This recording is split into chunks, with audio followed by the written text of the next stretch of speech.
adecuado para poder ser vacunado. Entonces hicieron las grandes áreas de la vacunación. Y las formas clínicas de la viruela tenemos dos: la mayor, que da una mortalidad del 20 a 30%, y la menor, que da una mortalidad del 1%. Esto afortunadamente ya no tiene mucho chiste, porque gracias afortunadamente se logró. Entonces, ¿cuál es la vía de entrada? Por la vía respiratoria a través de las gotitas de Fuchs. Se llega al tejido linfoide y se hace la primera notificación en el tejido linfoide más cercano al área donde estamos. ¿Y cuál es el tejido linfoide más cercano? Cuando entra por la boca, por las adenoides y las amígdalas y el anillo de Valdeir, ¿no? Entonces ahí es donde se va a y de ahí pasa a la sangre y va a hacer la primera viremia. Después de que hace la primera viremia, se va a infectar las células reticuloendoteliales de todo el cuerpo. Se hace la segunda multiplicación de las células reticuloendoteliales y se hace la segunda viremia más intensa y nos da la enfermedad. Y entonces, la enfermedad es poco infectante antes de la erupción, y en el momento en que salga la primera lesión ya es altamente contagiosa. Entonces van a empezar de 6 a 9 días con úlceras en la boca que secretan, por eso son altamente contagiosos, porque en la boca empiezan a formarse pequeñísimas úlceras. Es lo mismo que está en la piel, pero en la boca, y a la hora de estar hablando, estar besando o estar tosiendo o estornudando, se arroja grandes cantidades de virus que todo el mundo va a tener. Se rompen las lesiones, se libera el virus y empieza la infección cutánea, ¿sí? Donde si se profundiza y se va a la epidermis, se va a hacer otra viremia a través de la infección. ¿Sí? Y el virus, ¿a dónde lo puedo aislar? En la sangre, porque es una enfermedad sistémica que tiene repercusión en la piel o representación en la piel, pero es una enfermedad sistémica. ¿Sí? Y entonces va a tener una erupción cutánea. Y la causa por la que los pacientes se morían por esta enfermedad, aparte de la viremia tan severa que ocasionaba y la baja de las defensas, es porque se estacionaba el estafilococo dorado y esto hacía una superinfección por una bacteria septicemia y terminaba matando al ser humano. Y entonces vemos las famosas lesiones. Vemos las famosas lesiones de los niños, o de las personas que tienen viruela. Y entonces esta fotografía la vimos anteriormente, pero es una persona con una gran cantidad de lesiones. Una viruela hemorrágica que es mortal en pocos días. Y entonces, ¿cuánto va a durar la enfermedad? Puede durar la enfermedad hasta 23 días.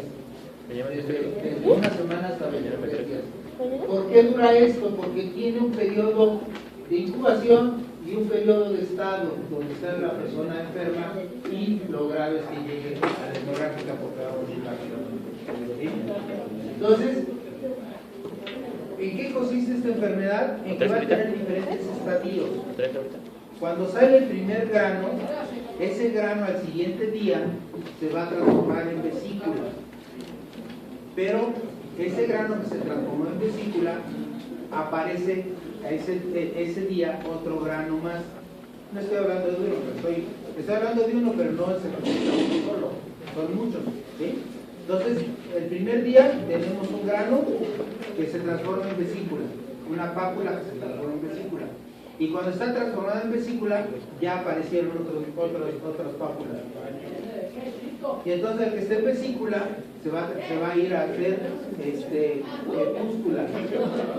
Se rompe la piel de donde está saliendo el líquido y se transforma en una pústula. Y cuando se transforma en una pústula, las que estaban en pápula ya se transforman en vesículas y aparecen nuevas. ¿Sí? Regresa y aparecen nuevas. Entonces el que está en pústula se rompe, se empieza a ver costra. Y a las que estaban en vesícula se transformaron en pústula y las que estaban en pápula se transformaron en vesícula. ¿Sí? Pero salen nuevas y otra vez empieza el mismo rollo. Y el chiste de esto es que después de la pústula, de la costra, viene la cicatriz. Pero van saliendo nuevas y van siguiendo el mismo camino. Y se tiene perfectamente sabido que puede haber desde 4 hasta 7 brotes. Y si son 6 cambios importantes, cada brote va a durar 6 días. Hasta que se cura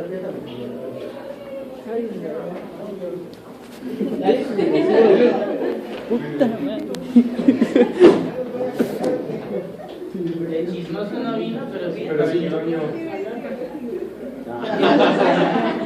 Por eso dura la enfermedad entre 14 a 23 días, por los eventos de estar saliendo nuevas, ¿sí? Y hasta que llega la cicatriz. Cuando las costras se desprendían, seguía siendo contagioso el paciente. A diferencia de la varicela, que cuando todas las lesiones, porque la varicela es igualita a la viruela, la única diferencia es que es menos agresiva la varicela que la viruela, ¿sí? Pero tienen exactamente el mismo tipo de lesiones, y la diferencia es que en la viruela, cuando se desprendían las costras, seguía infectando, y en la varicela, cuando todo está en costras, ya no hicieron, ¿sí? Entonces vamos a tener estas lesiones.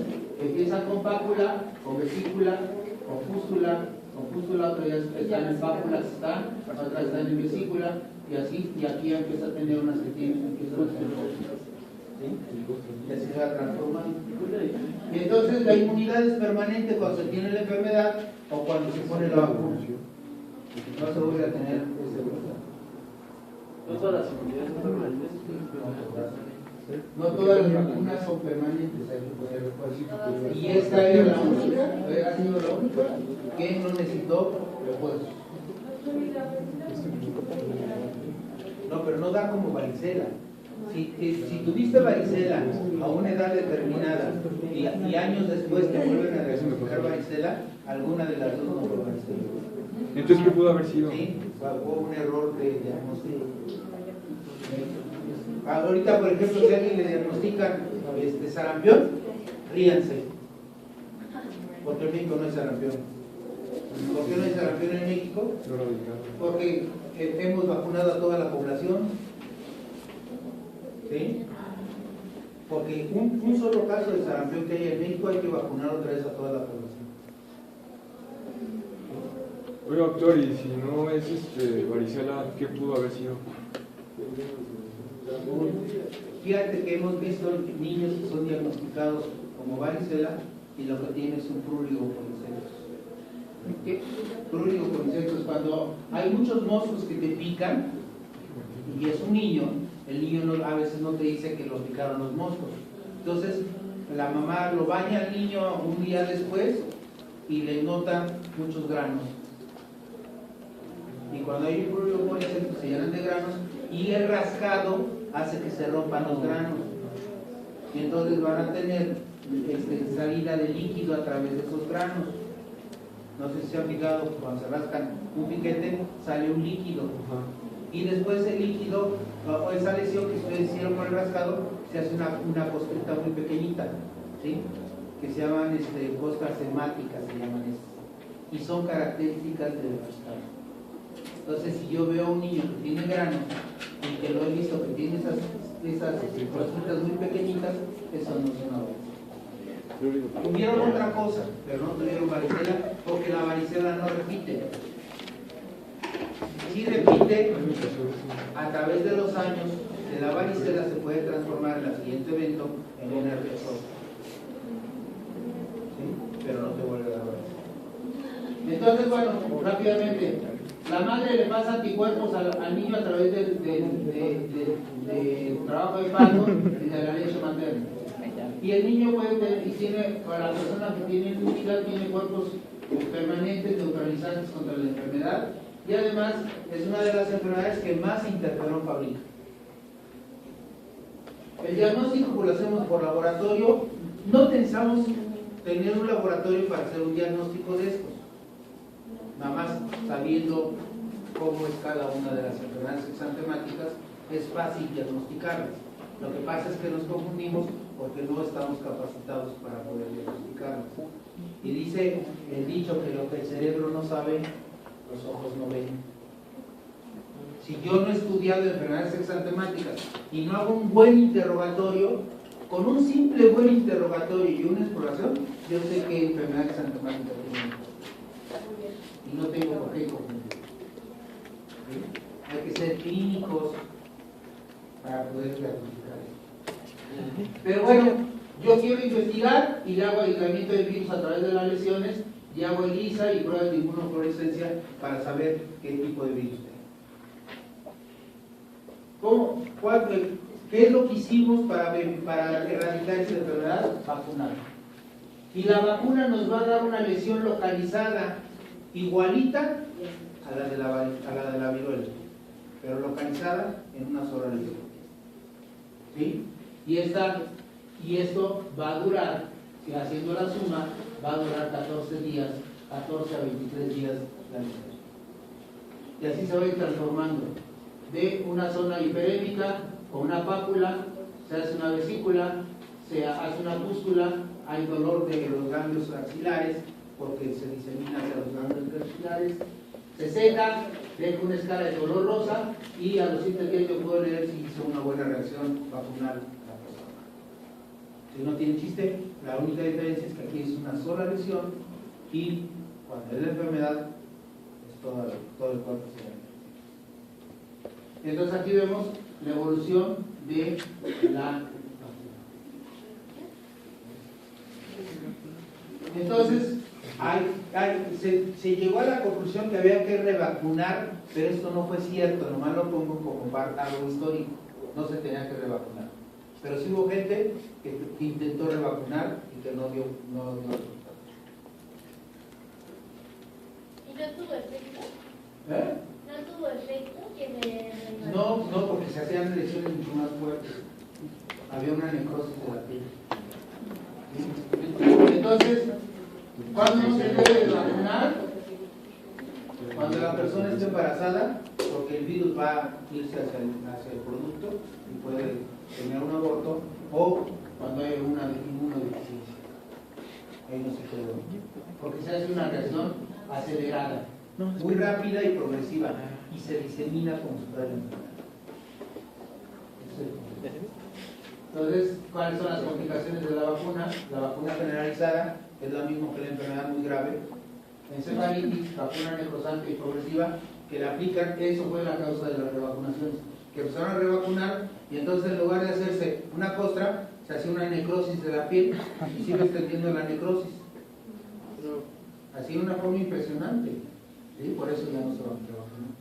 ¿Pero por qué se causa esa necrosis? Una reacción de hipersensibilidad tardía de la piel. O sea que si ya te vacunaron una vez ya no es necesario No te puedo volver a vacunar. Sí. Pero ustedes no están vacunados contra la viruela, ¿eh? Quiero que sepan. Esa vacuna ya ni siquiera se utiliza. ¿Por qué? Porque está erradicada la enfermedad en el mundo. Por eso ya no se utiliza. Y bueno, la vacuna fetal, que le ponemos la vacuna a la señora, es una está embarazada y el niño hace una reacción de varicela fetal. De viruela fetal. Erradicada, ya no existe. Pero Y sí entonces aquí. aquí vemos una persona con viruela y aquí vemos cómo la vacuna. Entiendo. Y entonces, si nosotros nos acordamos de algo que sucede en los cines, cuando fallaba que una película no seguía la secuencia porque se cortaba o se apagaba o lo que sea, ¿qué le gritaban a la persona? Cácaro. ¿Por qué la de cácaro? Porque la primera persona que pasaba las películas, conocida en México, era una persona que tuvo viruela, que salió de la viruela y quedó cacarizo. Cacarizo es porque tiene muchas cicatrices de la viruela. Y este es un ejemplo de lo que son las personas cacarizas. Están llenas de cicatrices que parecen agujeros en todo el cuerpo, principalmente en la cara. Y entonces esto le llamaban cacarizos a estas personas. Y la primera persona que pasaba películas en un cine estaba cacarizo. Y entonces, para no decirle cacarizo, le decían cácaro. Y de ahí viene la palabra de cácaro cuando está fallando la traducción. ¿No sabías? Yo no sabía. ¿No lo sabía? Para que vean que lo sabía.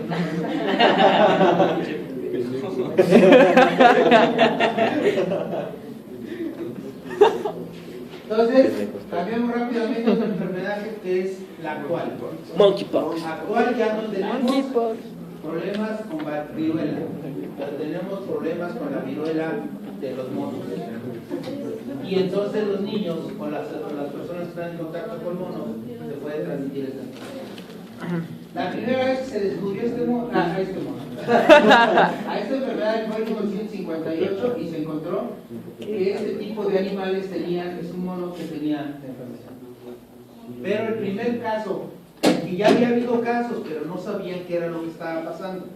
Y el primer caso perfectamente bien diagnosticado, y hasta se hizo una monografía de él, fue en el Congo en 1970.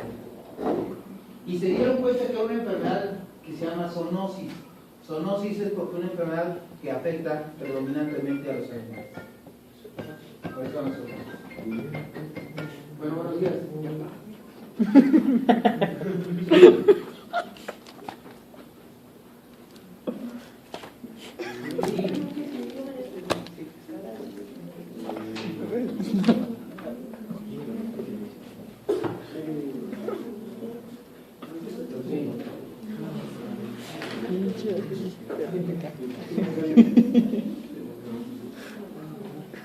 La veo a la 1:30. ¿La veo a la 1:30 o la veo a las 5 de la tarde? Ok, ahí nos vemos a las 5. Empieza a darle mucosolvan, Proxol Plus o Secreto Videx, lo que tengas en casa. Está bien. Sí. A las 5. Bueno, sigamos. Entonces, se presentó en África, porque es donde hay muchos monos, también en México hay muchos monos, pero humanos. Y empezaron a ver que había epidemias que hasta 400 casos, y vieron que era el mismo tipo de virus de la viruela. No son tan importantes las lesiones como en la viruela, pero también las lesiones muy importantes. ¿Sí? Son iguales a la viruela y entran las lesiones a través de la vía respiratoria, llegan a la piel y a las mucosas y nos dan las lesiones características de la viruela. Es una enfermedad que es igual con pápula, vesícula, pústula, próstata, etcétera, y se va a presentar en todo el cuerpo predominantemente, y el periodo de incubación es de 12 días y dura la enfermedad de 2 a 4 semanas. Y aquí vemos las lesiones de las personas que tienen monkeypox. Aquí vemos las lesiones de las personas que tienen monkeypox.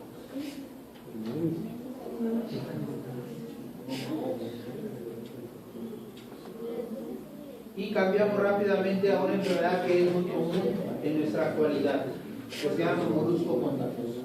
El molusco contagioso, para este no hay vacuna y sí se puede transmitir de persona a persona. Da estas lesiones que están umbilicadas, parecen ombligos, ¿sí? O parece un cráter, ¿sí? Parece un nitrocito. ¿Parece qué? Parece una nitrocito. Chacho. El virus es oval en forma de ladrillo, más pequeño que el que conocíamos de la viruela, mide 230 por 330 nanómetros, es DNA, tiene menos de 163 genes y 2/3 partes son iguales al de la viruela. ¿Sí? El virus lo conocemos 3 subtipos, el MCV1, el 2 y el 3. Tiene el más importante en México, el MC. ¿Sí? ¿Cuál? Tiene 2 variantes, la esporádica y la epidémica. La esporádica es la que se presenta muy frecuentemente en nuestras poblaciones por contacto directo de persona a persona. Y la epidémica es que de repente aparece un caso y se disemina a una gran cantidad de personas. ¿Sí? ¿En quiénes es más frecuente? En niños y adultos jóvenes, en gente que tiene más posibilidad de tener contacto de piel con piel. Y entonces, en forma directa, la transmisión va a ser de forma directa y se va a presentar predominantemente por actividad sexual. No porque la relación sexual ocasione la enfermedad, sino porque habitualmente cuando tenemos relaciones sexuales estamos desnudos. ¿Sí? Y entonces estamos rozando piel con piel. ¿Sí?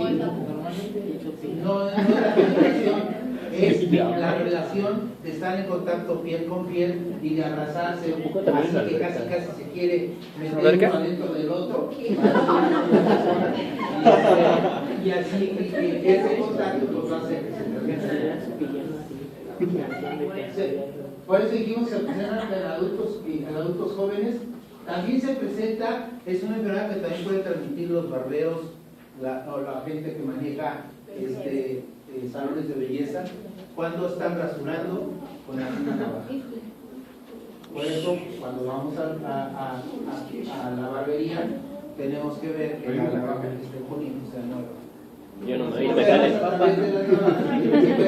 Muchas enfermedades. A mí no me sale. Aunque no le sangre a uno la piel, se puede transmitir porque están raspando la piel. ¿Sí? Y bueno, lógico, en pacientes inmunocomprometidos, pues es más agresiva la enfermedad, como en este caso. ¿Sí? En forma indirecta, para prestarnos las toallas, ya usé mi toalla, está húmeda, y llega otra persona y me dice, préstame tu toalla porque no traje la mía. O en piscinas que no están cloradas, o en los baños cuando estamos bañando, aparte de la tiña que se logra a través de la piel en un baño, o que estemos en un baño y estamos recargados en la pared. Y la otra persona estaba recargada también y tenía la enfermedad. ¿En serio?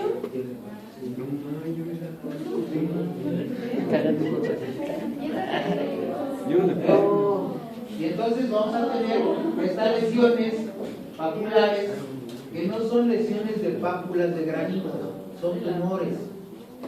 El problema son tumores. ¿Sí? Entonces tienes las lesiones como esta persona en el pecho. ¿Sí? Son tumores pequeños de color rosa, ¿sí?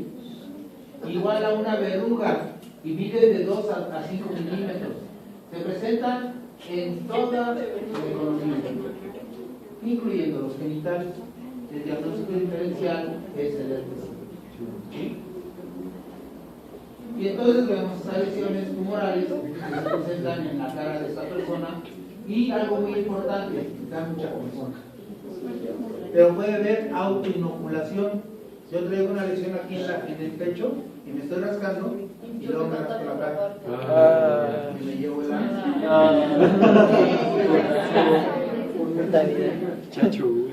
y esto desaparece, dura 2 años y curiosamente a los 2 años desaparece. Pero si no dice ningún tratamiento, vuelve a haber recaídas. No deja de y mientras no profundice la lesión, no deja de. ¿Sí? Entonces, ¿cómo las quito? Ya existe este aparato que tiene una zona cortante por abajo y entonces agarran, la meten así ¡pum! Y la botan. Y van botando los tumorcitos. ¿Sí? O si no tengo este aparato, agarro un palillo de dientes y con el palillo de dientes lo estoy sacando los tumores. Se queda una lesión pequeña que se repara. ¿Sí? La situación está en que cuando lo hago con aplicación de mondadientes, o sea, de palillos de dientes, después de que hago todo esto, pues ya sea con o con los palillos, tengo que utilizar sustancias que son cantalinas o ácido ciclohexacético al 25%, que son sustancias ácidas que tengo con el mismo palillo o con un hisopo, con un protonete, mojarlo y cada granito o cada donde quedó el agujerito, ahí estarle poniendo esta sustancia para botarlo. ¿Y esa concentración? ¿Cuánto se pone? No más un toque. O sea, Un toque, una sola vez. Pero es de la cabeza a los 15 de donde tenga la lesión. Doctor, doctor. De esta sí. No, de esta sí la leí. Sí, te enfoque en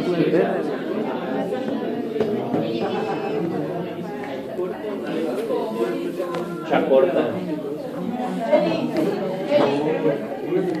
Ahora nos vamos a cambiar rápidamente al herpes virus. El herpes virus pertenece a una familia que se llama herpes viridae. ¿Sí? Y cada una de ellas va a tener una subfamilia que se va a conocer como herpes virinae. ¿Sí?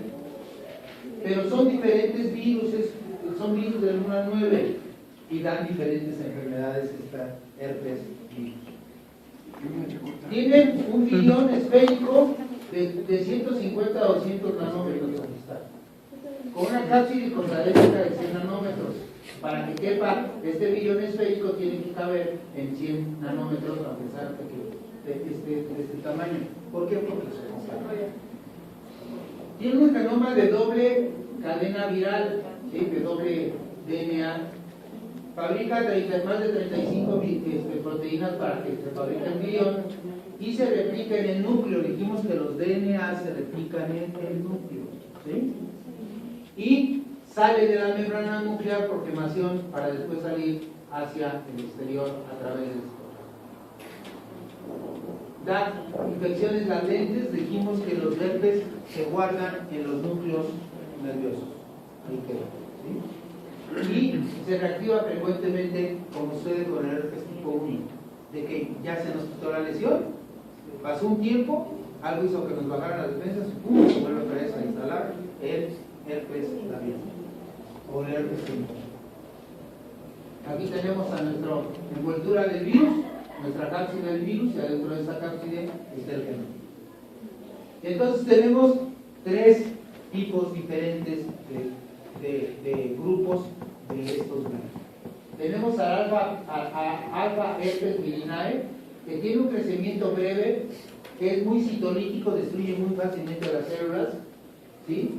Y se queda incluido dentro de las neuronas, sobre todo en el ganglio nervioso, y lo conocemos como géneros simplex. Y como se llaman simplex, entonces tenemos dos, tipo 1 y tipo 2. Simplex tipo 1 y simplex tipo 2. ¿Sí? El simple tipo 1 y 2, ¿sí?, que tenemos, el 1 nos va a dar problemas de vías respiratorias y de ojos. El tipo 2 nos va a dar herpes genital y nos puede ocasionar, es una de las causas que se cree, que también puede dar cáncer cérvico. ¿Sí? Y dentro de este herpes virinae tenemos al pericelovirus humano 3, que es el mismo virus y me va a dar dos enfermedades diferentes. Ya lo que decíamos hace rato. ¿Me va a dar varicela o me va a dar herpes zóster? Pero yo tuve que tener contacto con el virus de la varicela hace muchos años y quedó ahí guardado. Y ya no me dio varicela porque ya tenía yo la varicela, ya tuve la varicela. Y pasan los años y ese virus que quedó ahí guardado, ¿sí?, de repente bajan mis defensas y me va a dar el herpes zóster. No alcanzo a ver las diferencias. La clasificación de beta herpes virinae, que nos da por enfermedades prolongadas, linfoproliferativas, en los riñones, en glándulas en general, y en el tejido linfoide. Y entonces, si nos afecta el tejido linfoide, ¿qué enfermedad me da? Linfomas, ¿sí? Así de simple. Y el citomegalovirus humano 5, que me va a dar la enfermedad que se llama mononucleosis infecciosa, y el rociolavirus humano 6 y 7, que me va a dar la misma enfermedad. Los gamma herpes virinae también les gusta mucho el tejido linfoide y nos va a dar la enfermedad linfoproliferativas, como es el Epstein-Barr, que está dado por el linfoclitovirus humano 4, o el carcinoma nasofaringio, o también la mononucleosis infecciosa. Y el radinovirus humano 8 está vinculado, es el que nos ocasiona en los pacientes inmunocomprometidos la enfermedad que se llama sarcoma de Kaposi. Entonces, vamos a ver qué pasa con este virus. Penetra, suelta su envoltura que tiene, pasa por un poro nuclear con pérdida de la envoltura y forma un círculo de producción a través de introducirse al DNA de nuestra célula. Ahí se van a replicar y se van a sintetizar 50 proteínas. Muchas de ellas se van a transformar en enzimas alfa y beta. ¿Sí? ¿Para qué sirven estas alfa y beta? Para detener a la célula y hacer que produzca lo que quiere y las gamma, las proteínas gamma van a formar el DNA. Entonces el DNA se empaca en las nucleoplastidas formadas y obligan al núcleo, a la membrana nuclear a abrir microtúbulos o puertas de salida para que empiecen a salir todos los virus. ¿Sí? Y todo este proceso, desde que penetra hasta que salen los nuevos virus, van a tardar de 18 a 70 horas. Y entonces esto es lo que pasa con el herpes en general. Está latente en el ganglio nervioso, bajan las defensas y se mete a nuestra piel. Queda en nuestra piel, dura un tiempo ahí, empiezo a actuar en contra del virus, empieza a disminuir la cantidad de virus y se regresa inmediatamente otra vez al ganglio. Y va bien. ¿Sí? Y entonces, ¿cuáles son las infecciones que nos dan los humanos rápidamente? El herpes simple tipo 1 y 2 me van a ocasionar que tienen un crecimiento rápido y muy citolítico que dijimos y que le gusta estar en las células nerviosas y no damos una enfermedad latente que de repente se presenta y de repente desaparece. ¿Sí?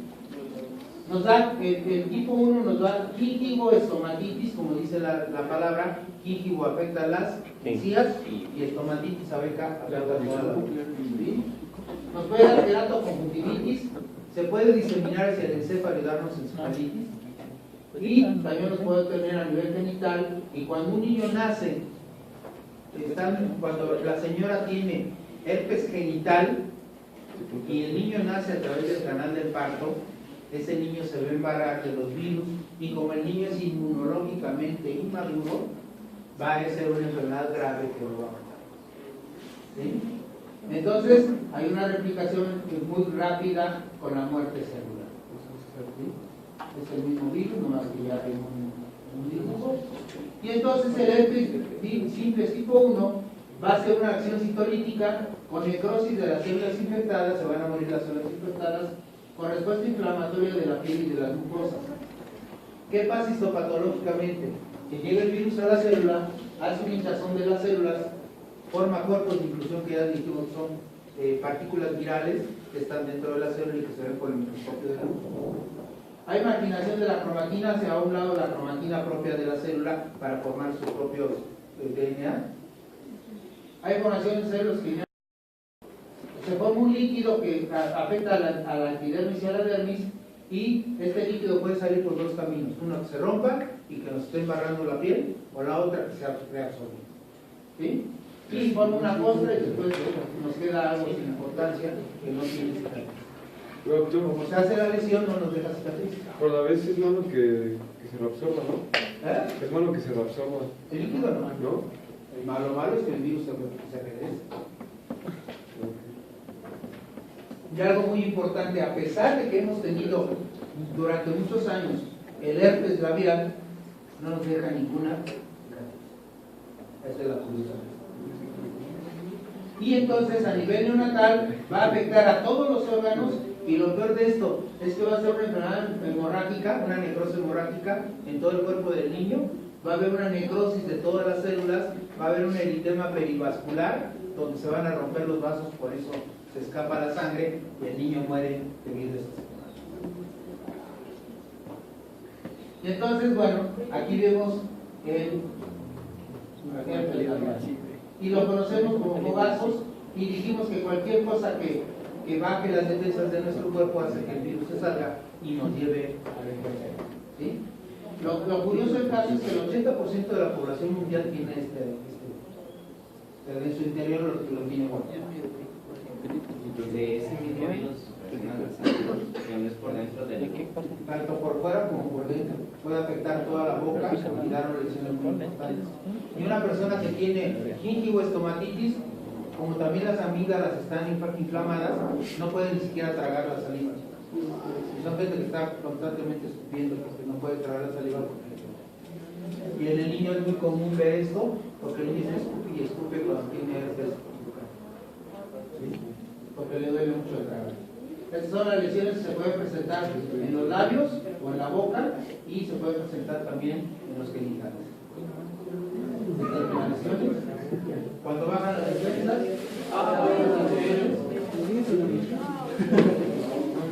o cuando bajan las defensas se hacen estas lesiones.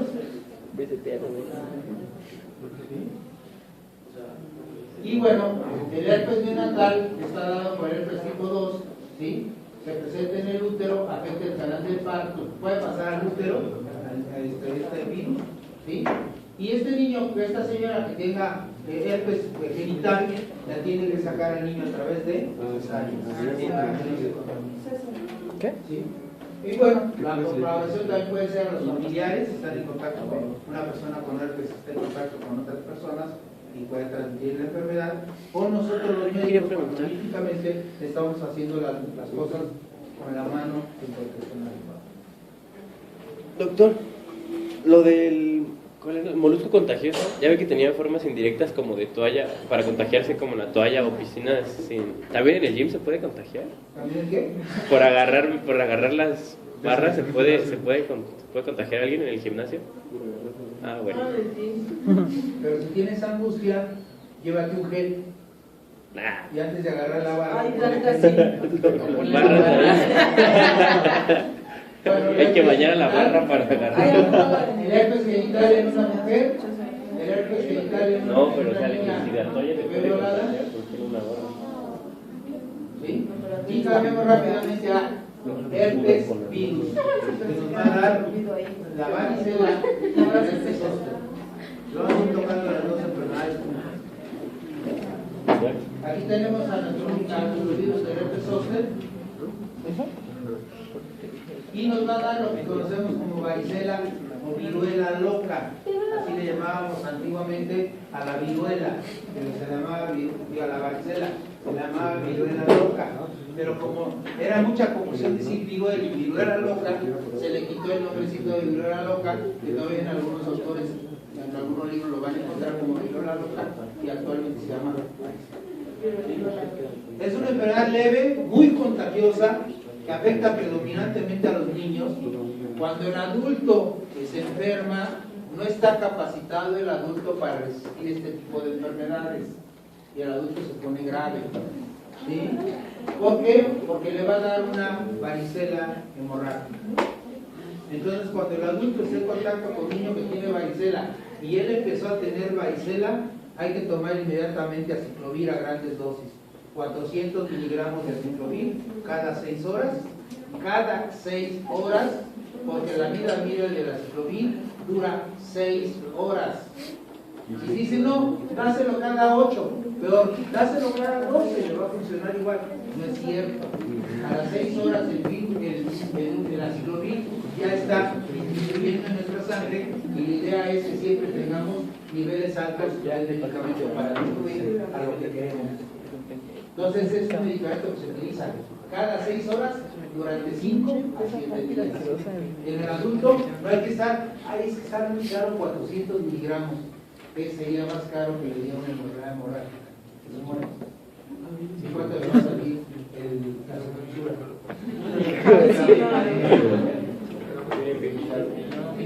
Entonces, bueno, recordar que es idéntica a la viruela en menor grado. Va a tener bácula, vesícula, pústula, costra y cicatriz. Y que cuando están en costra ya no contagian. ¿Sí?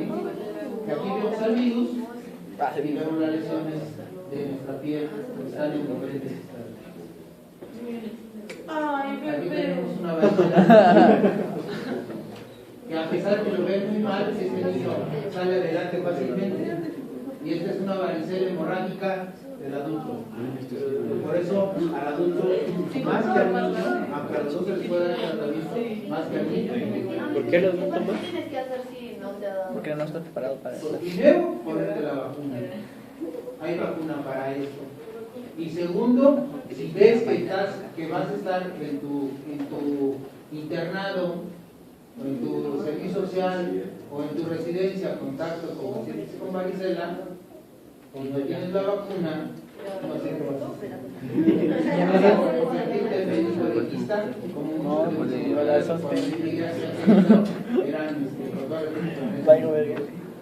eran médicos legistas cuando había un paciente, por ejemplo, con encefalitis ránica. Llegaban a la puerta del cuarto y le decían a la enfermera, ¿cómo va? Ah, qué bueno, sigamos igual. Y cerraban la puerta. Son que se llaman médicos legistas.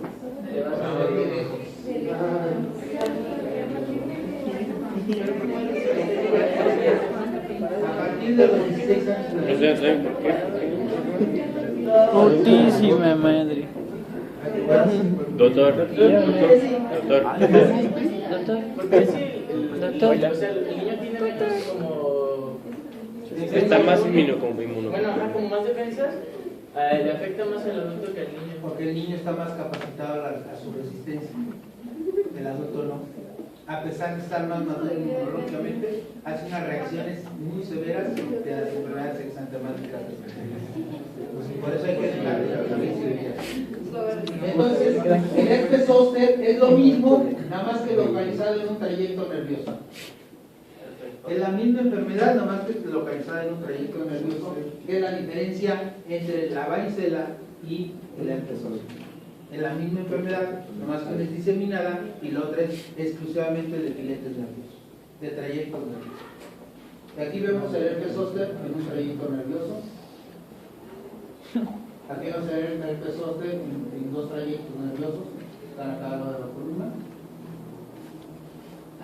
Un herpes zóster en una persona anciana con diabetes, lógico, se hace más severo el problema. Y cambiamos rápidamente al citomegalovirus, que ya no voy a tener mucho en estos, que nos dan enfermedades linfoproliferativas y macronucleosas. O sea, nos dan problemas de linfomas y problemas de infección.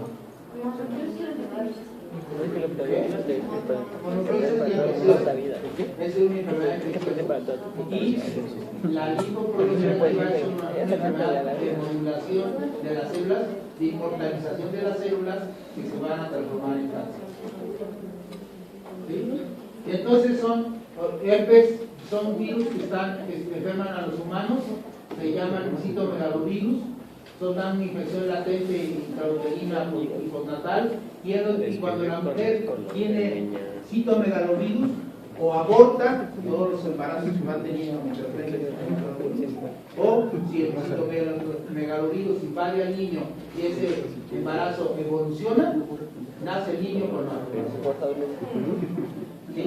En Estados Unidos se sabe perfectamente por citomegalovirus cuántos niños van a nacer con malformación. En México no. No lo sé.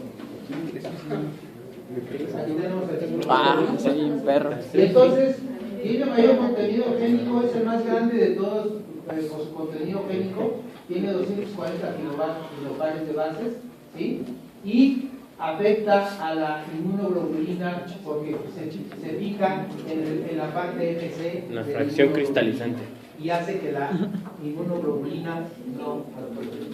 ¿Sí?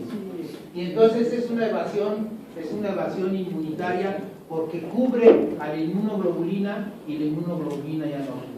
¿Sí? ¿FC es un receptor? No, acuérdense que las inmunoglobulinas están compuestas de cadenas pesadas y cadenas ligeras en una parte que se llama. ¿Qué es la que va a receptor? Sí, es la que se expone, la fracción cristalizante.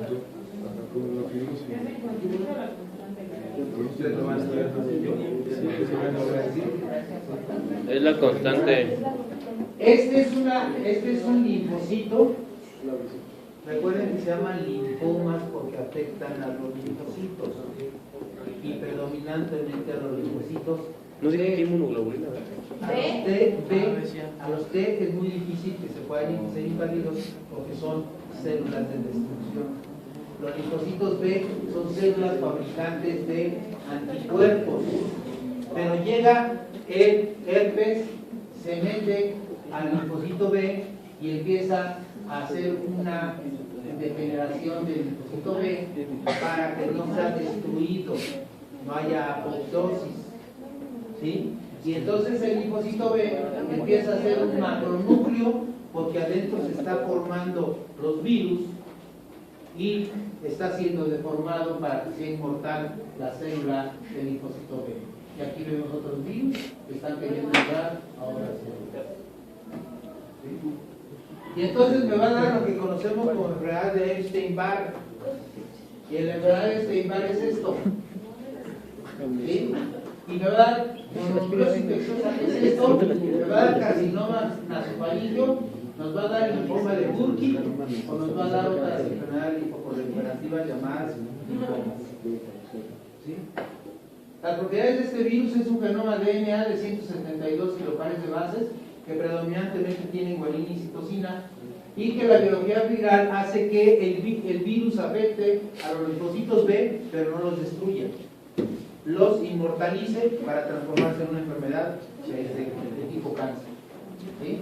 Y bueno, se utiliza para experimentar en animales para tratar de encontrar la cura de esto. ¿Sí? Y entonces afecta a la célula blanco, que es el linfocito B, y a todos los lugares donde haya células blanco. Aquí vemos un linfoma de amígdalas. ¿Sí? Y entonces produce hay una producción muy importante porque inmortaliza las células, las modula para que no puedan ser destruidas. Que las adenoides están aquí Entonces en el la linfocito puerta. B atrapa al linfocito B y empieza la replicación. Y forma. Chingue tu madre. ¿Sí terminamos? Y tan, ya terminé. Güey, a huevo, güey.